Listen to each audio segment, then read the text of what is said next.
영화에서 죽음의 장면에서 참 감동적인 그런 장면을 본 기억이 있습니다. 영화 타이타닉이라는 영화입니다. 이 영화의 마지막 부분에 보면 배가 침몰하는 가운데서 사람들이 살고자 막 아둥바둥하는 이 가운데 악기를 들고 하나님을 찬양하는 그 모습이 이렇게 나옵니다. 그래서 이 악기를 통해서 많은 사람들에게 소망을 주고 위로를 이렇게 주었는데요. 그런데 이 사건이 나중에 보니까 실제 사건이었던 거예요. 실제로 이 히틀리라는 이 사람이 바이올린을 가지고 이렇게 그 3시간 동안이나 그것을 연주하면서 그 죽어가는 사람들에게 천국의 소망을 갖게 했던 그런 분이었습니다. 나중에 수색 작업이 이렇게 시작되었는데요. 그 사람을 발견했는데 몸이 이렇게 바이올린을 이렇게 칭칭 감고 있었다고 이야기합니다. 여러분, 죽음에 대한 두려움을 이겨낸 사람만이 아름다운 최후를 맞이하는 것을 보게 됩니다. 마지막에 정말 우리의 삶이 어떤 모습이어야 될 것인가를 우리가 항상 돌아보며 또 준비하며 살아야 한다는 것이죠. 라틴어 메멘토 모리라는 단어가 있습니다. 이 말은 너의 죽음을 기억하라 라는 의미를 가지고 있습니다. 로마의 장군들이 곳곳에 흩어져서 전쟁을 하고 승리하면서 로마로 들어올 때 개선 장군이 되어서 많은 사람들에게 환호를 받고 또 축하를 받습니다. 그때 전쟁터에서 잡아왔던 노예들을 뒤에 이렇게 세워서 그 뒤를 따르게 하면서 그 노예들로 하여금 외치게 한 말이 바로 메멘토 모리라고 외쳤던 거예요. 지금은 이렇게 승리해서 개선 장군처럼 네가 그렇게 축하의 길을 걷지만 그러나 장차 너에게 올 그 죽음을 기억하고 준비하라. 그런 풍습이 있었다는 거죠. 그래서 많은 개선 장군들이 그렇게 전쟁에 도취돼서 이렇게 빠져 있지 않고 자신의 삶을 다시 돌아보면서 겸손하게 그 삶을 살아가게 되었다는 것입니다. 인디언의 나오바족이라는 이 족속들이 있는데요. 이들에게도 메멘토 모리라는 풍습이 있는데 그들은 이런 말들을 자녀 후손들에게 가르쳤다고 합니다. 내가 세상에 태어날 때 너는 울었지만 세상은 기뻐했으니 내가 죽을 때는 세상은 울어도 너는 기뻐할 수 있는 그런 삶을 살아라 라고 가르쳤다는 거예요. 이처럼 세상에서 가장 지혜롭고 복된 삶은 바로 죽음을 기억하고 그것을 준비하는 자가 복되다라고 성경은 말씀하고 있습니다. 오늘 말씀은 사라의 죽음에 대한 이야기입니다. 한평생 아브라함과 동고동락을 하다가 이제 하나님의 부름을 받게 되었습니다. 약속의 아들 이삭을 낳고 그를 하나님의 자녀로 세워서 대를 이어 신앙의 가문으로 세웠던 그런 여인이었습니다. 그런데 그가 장사되죠. 죽고 장사하면서 이 아브라함이 장사할 곳을 얻기 위해서 은 400세겔을 가지고 땅을 사서 그곳에 장사하는 그런 이야기입니다. 이 사건을 통해서 우리 인생의 죽음의 의미를 다시 한번 점검하고 돌아보는 그러한 시간이 되어야 할 줄로 믿습니다. 그러므로 누구에게 나오는 이 죽음 앞에서 어떻게 하면 복된 죽음을 맞이할 수 있을 것인지 오늘 또 주시는 말씀을 통해 주님의 음성을 듣고 그렇게 순종함으로 천국의 소망을 가지고 승리하는 저와 여러분 되시기를 주님의 이름으로 축복합니다. 먼저 우리 1절과 2절 말씀을 같이 읽겠습니다. 시작. 사라가 127세를 살았으니 이것이 곧 사라가 누린 횟수라. 사라가 가나안 땅 헤브론 곧 기럇 아르바에서 죽음에 아브라함이 들어가서 사라를 위하여 슬퍼하며 애통하다가. 아멘. 사라가 죽는 상황을 보면요, 아브라함이 이 노년에 보면 브엘세바에서 살았고요, 사라는 이 헤브론에서 살았다라고 이야기합니다. 그런데 이 브엘세바와 헤브론의 거리는 약 50km 정도 된다는 거예요. 그러니까 우리 남원에서 저기 전주 좀 못 간 상관 정도 될까요? 그 정도의 거리를 떨어져서 살았다는 거죠. 왜 그랬을까요? 노년에 왜 이렇게 이들이 떨어져 별거하며 살았을까요? 학자들은 말합니다. 이 아브라함이 이삭을 번제로 드릴 때 사라와 전혀 상의하지 않고 독단적으로 행했기 때문이에요. 그래서 이 사라 입장에서는 굉장히 그것이 마음에 큰 상처였다고 이야기합니다. 그럴 것이 참 어렵게 구한 이 아들을 그렇게 번제로 드리려고 했으니 얼마나 나중에 그 사실을 알고 마음에 큰 충격을 겪었겠습니까? 그래서 이렇게 떨어져 살았는데 그것도 같이 살지 못하고 임종을 보지 못하고 그의 아내가 죽은 소식을 들으니 아브라함 입장에서는 얼마나 애통하고 슬픈 일이겠습니까? 급히 찾아와서 이 아내의 그 시신을 보면서 애통하고 슬퍼했다라고 이야기합니다. 그런데 여러분, 여기서 우리가 알아야 될 것은 우리가 천국을 믿지 않는 자들과의 그 애통과 또 천국을 믿는 자들의 애통이 다르다라는 사실이에요. 천국을 믿는 자들의 애통은 지금 당장의 이별에 대한 슬픔의 아픔입니다. 그러나 천국을 믿지 않는 자들의 애통은 이제 영원히 끝났구나, 이제 영원히 우리는 볼 수 없구나, 그런 단절에 대한 애통이고 슬픔이라는 것입니다. 그래서 우리는 믿음 안에서 이 죽음의 의미를 바로 이해하고 알아야 한다는 거예요. 세상 사람들은 죽은 후에 더 이상 생명이 없다 그렇게 생각합니다. 그래서 죽음으로 말미암아 모든 것이 끝났다라고 여긴다는 거죠. 그러나 성경은 그렇게 이야기하지 않습니다. 우리가 죽은 후에 우리의 영이 하나님의 품으로 돌아간다라고 이야기해요. 그리고 우리의 육신은 흙으로 돌아간다라고 이야기합니다. 주님의 재림 때에 우리의 영이 다시 거룩한 신령체의 몸을 입고 주님과 함께 우리가 부활의 그 기쁨에 참여하게 된다는 것입니다. 그래서 여러분, 예수님은 이 믿는 자의 죽음을 잔다라고 이렇게 표현하고 있어요. 잠시 자고 있다는 거예요. 여러분, 그래서 주님의 재림 때 우리가 함께 부활의 그 기쁨을 누리게 된다는 것이죠. 여기서 우리가 주의해야 할 것이요, 우리의 이 부활이 영의 부활이지 육의 부활이 아니라는 거예요. 많은 이단들이 이 우리의 육신도 똑같이 지금의 모습으로 부활한다 이렇게 주장을 합니다. 그런데 여러분, 우리가 기억할 것은 바로 우리의 육신은 썩어져 흙으로 돌아가지만 영은 거룩한 신령체 몸으로 부활한다는 것을 꼭 기억할 수 있기를 바랍니다. 또 하나 우리가 기억할 것은 우리가 상을 당한 가정에 조문을 하게 되는데요, 때때로 우리가 조문하면서 하는 말이 있어요. 삼가 고인의 명복을 빕니다.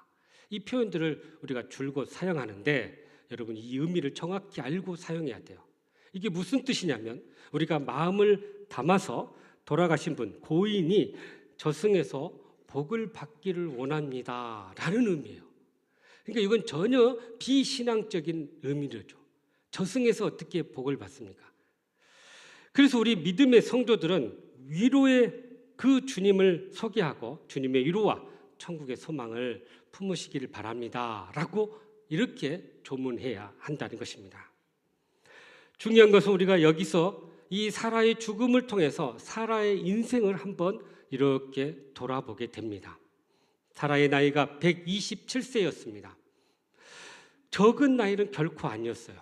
그런데 그가 과연 뭘 남겼을까 하고 이렇게 돌아보니 사실 뚜렷하게 뭘 남기지는 않았던 거죠. 예를 들면 그가 큰 일을 행했던지 아니면 위대한 업적을 남겼던지 그러지는 않았던 거예요. 그저 평생 약속의 아들을 바라보다가 90세에 이삭을 낳고 그 아들을 이렇게 양육하다가 그냥 하나님의 부름을 받게 된 거죠. 어떻게 보면 지극히 평범한 삶을 살았다라고 이야기할 수 있어요. 그런데 여러분, 우리가 영적인 눈으로 보면 놀라운 역사가 발견되고 있다는 거예요. 무슨 말일까요? 영적으로 보면 사라는 그의 자신의 몫을 다 하고 하나님 앞에 부름을 받았다는 거예요. 무슨 말일까요? 하나님께로부터 약속의 자녀를 낳고 양육한다는 그 말씀을 받고 그가 그 말씀 가운데서 살다가 그 자녀를 받아서 그 말씀처럼 이렇게 양육하고 결국은 하나님의 부름을 받았다는 거예요. 여러분, 이것은 굉장히 중요한 일입니다. 하나님으로부터 약속의 자녀를 받고 이 약속의 자녀가 잘 자라서 신앙을 이어받아 대를 이어서 믿음의 삶으로 살아갈 수 있도록 이끌어 준다는 것은 우리에게는 아주 중요한 사명이라는 것입니다. 바로 사라가 이 귀한 사명을 감당하고 하나님의 부름을 받게 되어진 것이죠. 그래서 하나님은 이 사라를 열국의 어머니, 믿음의 어머니로 그를 세워 주셨던 것이죠. 여러분, 여기서 우리가 알아야 될 것은 믿음의 세계에는 우리가 얼마나 큰 일을 하냐, 얼마나 위대한 업적을 하냐, 만드냐, 이것이 중요한 게 아니라 얼마나 하나님이 원하시는 일을 감당했느냐가 더 중요하다는 사실이에요. 예수님의 어머니가 바로 이러한 삶을 살았어요. 그녀는 결혼하지 않는 상태에서 임신함으로 자기가 받을 수치와 모욕과 심지어 죽음의 위협 가운데도 있었지만 그것이 하나님의 뜻이라면 내가 그렇게 그것을 따르겠습니다. 주의 말씀이 내 삶에 이루어지기를 원합니다. 라고 순종하는 그런 삶을 살았던 거예요. 그리고 결국 인류 구원의 귀한 아들을 낳았고 그 아들이 그 사역을 감당하도록 뒤에서 뒷바라지 했던 것이죠. 그래서 여러분, 이 마리아야말로 가장 영광스러운 여인이었고 또 하나님 앞에 정말 귀한 삶을 살다가 하나님의 부름을 받은 거죠. 그래서 우리의 삶에 가장 의미 있고 영광스러운 일은요, 하나님의 뜻을 우리가 잘 받고 이 땅 가운데서 그 뜻을 잘 행하다가 그 사명을 다 마치고 하나님 앞에 섰을 때 그때가 가장 영광스러운 삶이라는 사실을 기억할 수 있기를 바랍니다. 영성학 작가인 헨리 나우인이 이 죽음을 가장 위대한 선물이라고 표현하고 있어요. 우리가 잘 이해할 수 없죠. 죽음을 왜 이런 선물로 표현할까? 이 헨리 나우인이 마지막으로 쓴 책이 있는데요. 죽음 가장 큰 선물이라는 책인데 여기서 이 책을 쓴 이유를 이렇게 밝히고 있습니다. 이 세상에서 최고의 선물은 죽음이다. 그 죽음과 친해지기 위해서 이 책을 썼다라고 그 책을 쓴 목적을 밝힙니다. 그는 죽음을 상실이라고 생각했지만 그러나 이 세상에서의 최고의 선물은 바로 죽음이라는 거예요. 왜요? 이 죽음을 통해서 새로운 천국의 삶이 열려지기 때문이라는 거죠. 헨리 나우인 책에서 죽음의 의미를 어머니의 자궁 안에 있는 이 두 이란성 쌍둥이들의 이야기를 통해서 우리에게 이렇게 소개를 하고 있어요. 이 쌍둥이 하나는 여동생, 하나는 남자인데 이 여동생이 이런 말을 합니다. 난 이곳 밖에도 새로운 세상이 우리를 기다리고 있다고 믿어. 그렇게 이야기해요. 그러자 이 오빠가 이 어두운 장소 외에는 우리가 바라볼 곳이 없어. 이것이 다야. 이렇게 주장했다는 거예요. 그렇게 대화를 합니다. 그런데 이 자궁에 이제 고통이 막 시작됐어요. 출산을 하려고. 그럴 때 이 여동생이 다시 이렇게 이야기합니다. 오빠, 꽉 조여오는 이 고통은 우리가 새로운 세상으로 나아가기 위한 그런 고통이야. 이것을 잘 참고 우리가 나아가면 우리가 엄마를 새로운 세상에서 보게 될 거야. 라고 이렇게 대화를 한 거예요. 여러분, 새로운 세상을 바라보면서 고통을 견디는 자에게 바로 이 죽음은 천국에서의 새로운 탄생이고 축제이고 기쁨이라는 사실입니다. 그래서 요한계시록 14장 13절에 이렇게 우리에게 말씀하시네요. 시작. 또 내가 들으니 하늘에서 음성이 나서 이르되 기록하라. 지금 이후로 주 안에 죽은 자들은 복이 있도다 하시매 성령이 이르시되 그러하다. 그들이 수고를 그치고 쉬리니 이는 그들의 행한 일이 따름이라 하시더라. 아멘. 네, 주 안에서 죽음이 복되다라고 말씀하십니다. 그 이유가 바로 주님 안에서 영생이 있고 또 주님 안에서 참된 쉼이 있고 또 주님 안에서 무엇은 우리에게 보상과 상급이 있다라는 사실이에요. 그러므로 우리 모든 성도들은 천국 본향을 사모하고 그렇게 죽음을 예비하며 나아가며 살아가는 저와 여러분의 삶이 되시기를 주님의 이름으로 축복합니다. 계속해서 우리 3절과 4절 말씀 같이 읽겠습니다. 시작. 그 시신 앞에서 일어나 나가서 헷 족속에게 말하여 이르되 나는 당신들 중에 나그네요 거류하는 자이니 당신들 중에서 내게 매장할 소유지를 주어 내가 나의 죽은 자를 내 앞에서 내어다가 장사하게 하시오. 아멘. 아멘. 자, 아브라함이 죽음을 당한 사라를 보고 슬퍼하면서 이제 장례 준비를 하고자 하는데요. 가장 중요한 게 이 장례를 치르기 위해서 무덤을 준비해야 되는데요. 지금 자기 소유의 땅이 없기 때문에 이 땅을 얻기 위해서 이렇게 헤브론 족속의 에브론이라는 사람에게 땅을 팔아라라고 요청을 하죠. 그러면서 자신을 오늘 말씀에 소개하기를 뭐라고 그러냐면 나그네요 거류하는 자다라고 소개하고 있어요. 그러니까 이 아브라함이 지금 가나안 땅에 어떤 이렇게 정착할 곳이 없이 돌아다니면서 목축을 하면서 살면서 나그네지만 그러면서도 거류민 여기에 이렇게 일정 기간 동안 거류했기 때문에 이곳에서 사는 자다. 그러니 나에게 땅을 달라 이런 표현이에요. 그러고 보면 이 갈대아 우르에서 아브라함이 75세 때 하나님의 부름을 받고 가나안 땅으로 왔죠. 그리고 사라가 127세에 죽었으니 아브라함과 사라가 10살 차이잖아요. 그러면 아브라함 나이가 137세라는 거예요. 그럼 137세에서 75를 빼면 이곳에서 산 지가 52년이 된 거죠. 그러니까 오랜 기간 동안 이곳에 살면서 사실 자기의 소유의 땅이 하나도 없었어요. 장례를 치른 땅도 없었던 거죠. 그래서 그 땅을 얻고자 이렇게 매장할 곳을 찾고 구했던 것입니다. 그런데 이 아브라함이 사라를 장사하기 위해서 자기가 살고 있는 땅의 주인인 이 헷 족속에게 그것을 팔아라라고 이렇게 요청하는데요. 그때 이 헷 족속이 뭐라고 대답하냐면 바로 6절 말씀이에요. 같이 읽어보죠. 시작. 네 주여 들으소서. 당신은 우리 가운데 있는 하나님이 세우신 지도자이시니 우리 묘실 중에서 좋은 것을 택하여 당신의 죽은 자를 장사하소서. 우리 중에서 자기 묘실에 당신의 죽은 자 장사함을 금할 자가 없으리이다. 아멘. 아멘. 자, 여기 이 헷 족속이 아브라함을 뭐라고 부르냐면 두 가지 단어에 우리가 눈을 주목하게 되는데 아브라함한테 뭐라고 하냐면 주여 이렇게 부르고 있어요. 이것은 이제 우리가 보통 나의 주인 할 때 보통 하나님한테 쓰는 표현인데 그 당시 근동 지역에서는 자기보다 좀 더 높고 존경하는 사람들을 때때로 이렇게 주여라고 사용해요.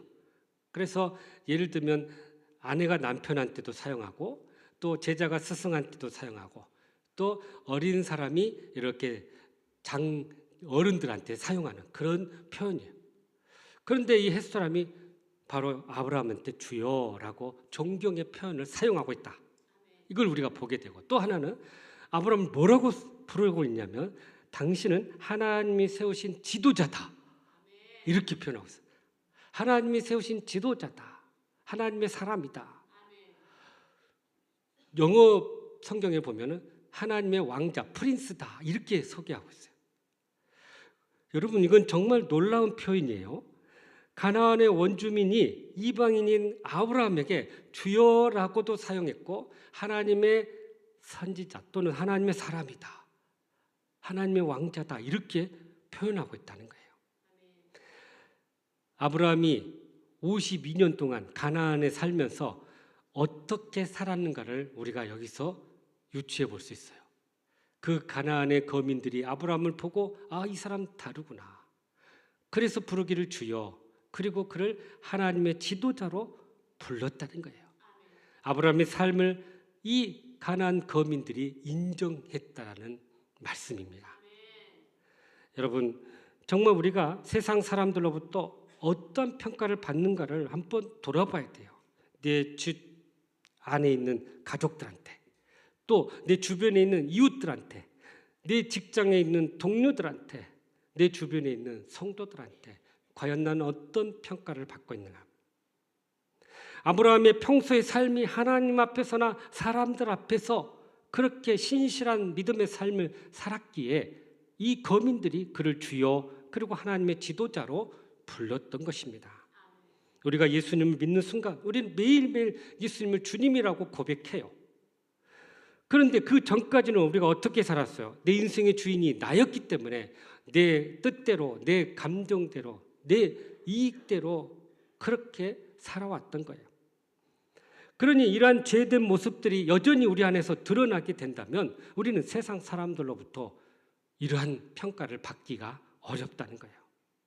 그래서 우리는 예수님을 주인으로 모시는 이 순간부터 우리는 주님의 뜻대로 살아갈 때 세상 사람들이 우리를 보는 눈빛이 달라진다는 거죠.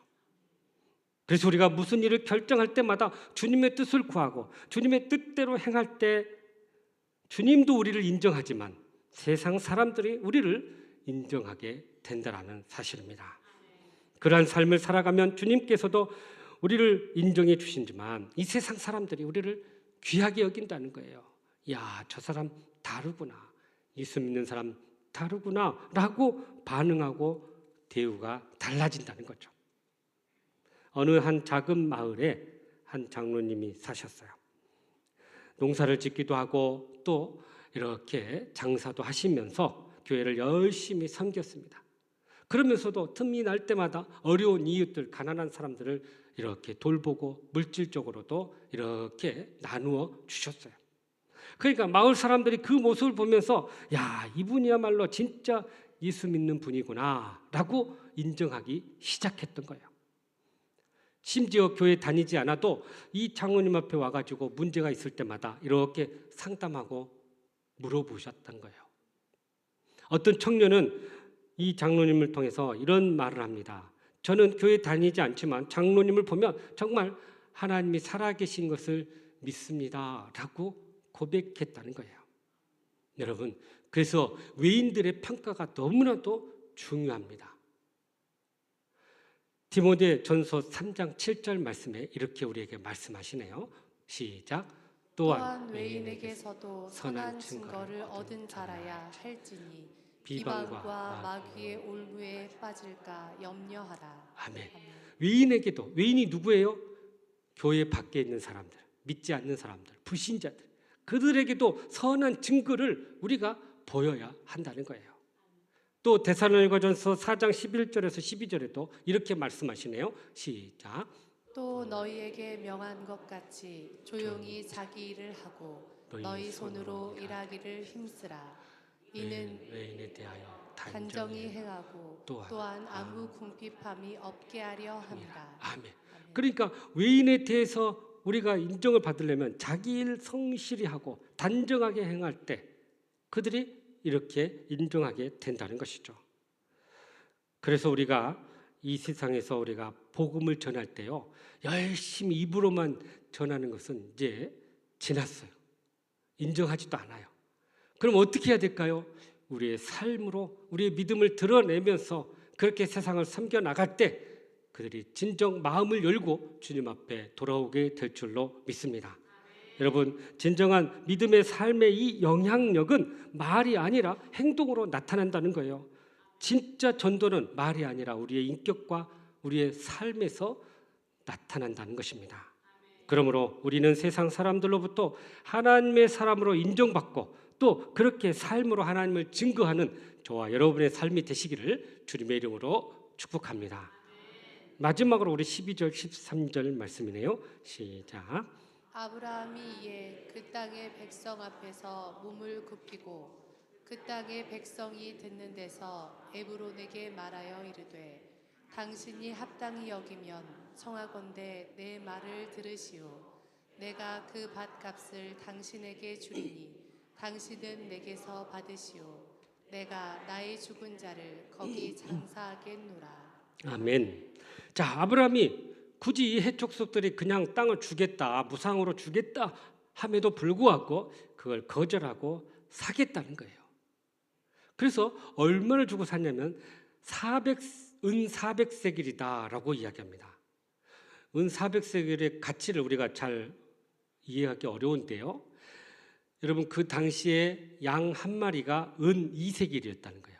그러면 이 400세겔은 양 200마리에 해당되는 가치예요. 이 성경에 에레미야가 밭을 샀다라고 이야기하는데 그 장면에서 에레미야가 밭을 살 때 얼마의 비용을 치렀냐면 17세기를 썼어요. 그러니까 이 17세겔의 밭을 사는데 이렇게 들었는데 아브라함이 400세겔을 냈다는 것은 그야말로 엄청난 비용을 치르고 산 거예요. 왜 아브라함이 굳이 이런 행동을 했을까요? 첫 번째는 여러분 기억하십시오. 아브라함은 공짜를 원하지 않았다는 거예요.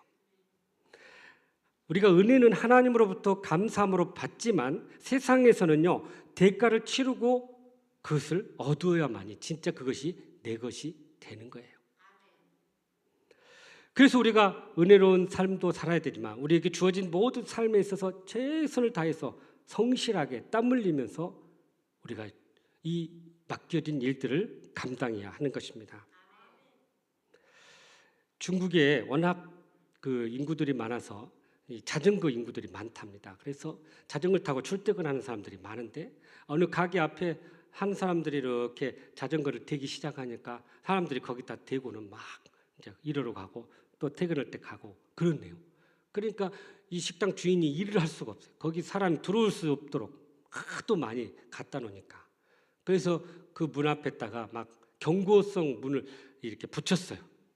여기 있는 거 두면 뭐 어떻게 하겠다. 막 경고를 했는데도 그래도 그냥 놓고 가버려요. 그래서 안 되겠다 고민하다가 이 종이에다가 이 한 문장을 써서 붙여놨는데 놀랍게도 그 다음 날 그 많던 자전거가 싹 없어져 버렸어요. 뭐라고 썼는지요? 여기 있는 이 자전거 공짜로 드립니다. 다 가져가십시오. 그랬더니 자전거 하나도 없게 됐다네요. 여러분, 세상에는 가짜는 있어도 공짜는 없습니다. 왜냐하면 그 공짜 뒤에는 다 미끼가 있거든요. 뭔가 주는 것 같아요? 다 미끼예요, 여러분. 속지 마십시오. 그래서 이 공짜는 없으니 공짜로 얻은 것은 가짜다, 이런 의미를 가지고 있어요. 그래서 우리는 항상 노력하고 대가를 치르고 그거에 대한 합당한 열매를 가지고 우리가 하나님 앞에 감사하며 살아야 한다는 것이죠. 그래서 시편 기자가 한 말 있어요.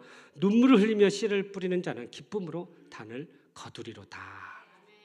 우리가 눈물로 애써서 뿌릴 때 그것이 진정한 내 것이 된다라는 사실입니다. 두 번째는 아브라함이 굳이 돈을 주고 산 이유가 뭘까요? 여러분, 사람들의 마음은 시간이 흐르면 바뀌어요. 지금 에브론이 기분이 좋아가지고 그냥 무상으로 쓰십시오 이렇게 이야기했지만 나중에 에브론이 죽고 그 후손들이 가만히 보니까 이거 우리 땅인데 왜 당신들 여기 살아? 왜 당신들 무덤이 여기 있어? 하고 주장하면 어떻게 될까요? 법적인 문제가 생기는 거예요.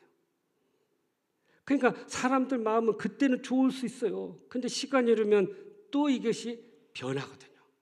그러니까 아브라함은 그것을 알았기 때문에 돈을 주고 그것을 사고 사람들 앞에서 확증하게 되었던 것입니다. 그래서 18절 말씀에 이렇게 말씀하시네요. 시작. 성문에 들어와 모든 헷 족속이 보는 데서 아브라함의 소유로 확정된지라. 아멘. 그러니까 많은 사람들 앞에서 이 땅은 이제 아브라함 땅이다라고 확증을 한 거예요. 돈 내고 산 거예요. 그래서 여러분, 우리는 항상 이 돈과의 관계에서는 깨끗하고 투명하고 정직해야 돼요. 이것이 조금만 이렇게 선이 명확하지 않으면요, 꼭 문제가 생겨요. 그래서 우리가 흔히 공증도 하고 그러듯이 지혜로운 성도들은 이 돈의 관계에서는 명확하게 선을 그어야 된다. 그것을 아브라함이 우리에게 가르쳐주고 있는 거죠. 그런데 세 번째, 아브라함이 이 땅을 산 결정적인 이유가 있어요. 바로 그 땅은 하나님께서 주시고자 한 약속의 땅이었기 때문이에요. 하나님께서 아브라함을 불러서 그를 가나안 땅으로 이렇게 인도하시고 나서 두 가지 약속을 했어요. 너를 통해서 큰 민족을 이룰 것이다. 그리고 그 큰 민족이 바로 이 땅을 차지할 것이다. 자손과 땅에 대한 약속을 하신 거예요. 그런데 지금 52년이 흘렀어도 자기 소유의 땅이 하나도 없네요. 그런데 기회가 왔어요. 장사를 치는다는 이유로 그 땅을 소유하게 되고 그 땅을 이렇게 차지하게 되는 이 첫 번째 시작이 된 거죠. 한 평도 없던 그 삶이 이제 장래를 치르면서 그 땅의 일부를 매입하고 자기 소유가 되었으니 하나님의 이 약속이 드디어 시작되었다라는 의미를 가지고 있는 것입니다. 여러분, 이것이 결국 계기가 되어서 가나안 땅이 하나님의 약속대로 이스라엘 땅이 되게 되었던 것이죠. 그러니 약속의 그 말씀을 붙잡고 우리가 살아갈 때, 그리고 그 말씀을 이루고자 우리가 헌신하고 노력할 때 결국 그 약속을 우리가 누리고 얻게 된다는 사실입니다. 그러므로 우리는 이 사라의 죽음의 사건을 통해서 두 가지 교훈을 얻게 돼요. 하나는 우리의 인생은 나그네 인생이다. 언젠가는 다 천국 본향으로 돌아갈 인생들이라는 거예요. 그러니 이 천국 본향을 우리가 준비하고 살아가는 지혜로운 성도가 되어야 할 줄로 믿습니다. 또 하나는 하나님의 약속을 바라보면서도 우리가 우리에게 주어진 모든 일에 충실해야 한다는 것입니다. 이것을 라틴어로 카르페 디엠이라는 표현을 쓰고 있어요. 이게 무슨 말이에요? 지금 현실에 충실하고 그것에 얻은 결과들을 누리며 살아라, 그런 의미예요. 그러니까 하나님의 약속의 말씀을 붙잡고 최선을 다하며 그것을 거두고 누리는 그 복도 우리가 얻어야 된다는 것입니다. 그러므로 천국을 소망하면서 이 땅에서 우리가 살아갈 때 충실함으로 하나님의 약속을 받아 누리며 그렇게 복된 믿음의 삶을 살아가는 저와 여러분 되시기를 주님의 이름으로 축복합니다. 사랑하는 성도 여러분, 복된 죽음을 예비하기를 원하십니까? 그렇다면 오늘 주신 말씀처럼 먼저 주님 안에서 천국 본향을 사모하며 그렇게 죽음을 예비하기를 간절히 바랍니다. 또한 삶으로 하나님을 증거하고 사람들에게 인정받는 믿음의 삶을 살아갈 수 있기를 간절히 바랍니다. 나아가서 천국을 위하여 대가를 치르고 땅에서도 하나님의 약속을 얻기 위해서 최선을 다한 충실한 그런 믿음의 삶을 살아서 그 복을 누릴 수 있기를 간절히 바랍니다. 그래서 주님 안에서 복된 죽음을 준비함으로 이 땅에서도 천국의 삶을 경험하며 살아가는 저와 여러분의 삶이 되시기를 주님의 이름으로 축복합니다. 기도하겠습니다. 사랑과 은혜가 풍성하신 하나님, 우리의 삶이 나그네임을 깨닫게 하여 주시고 이제 천국의 소망을 품게 하심을 감사합니다. 주어진 삶에서 정말 하나님을 삶으로 증거하고 사람들에게 인정받는 저희들의 삶이 되게 하여 주옵소서. 천국을 위하여 대가를 치르고 또 땅에서의 하나님 약속하신 복을 누리며 그렇게 천국을 경험하는 우리의 모든 삶이 되게 하여 주시옵소서. 예수님의 이름으로 기도하옵나이다. 아멘.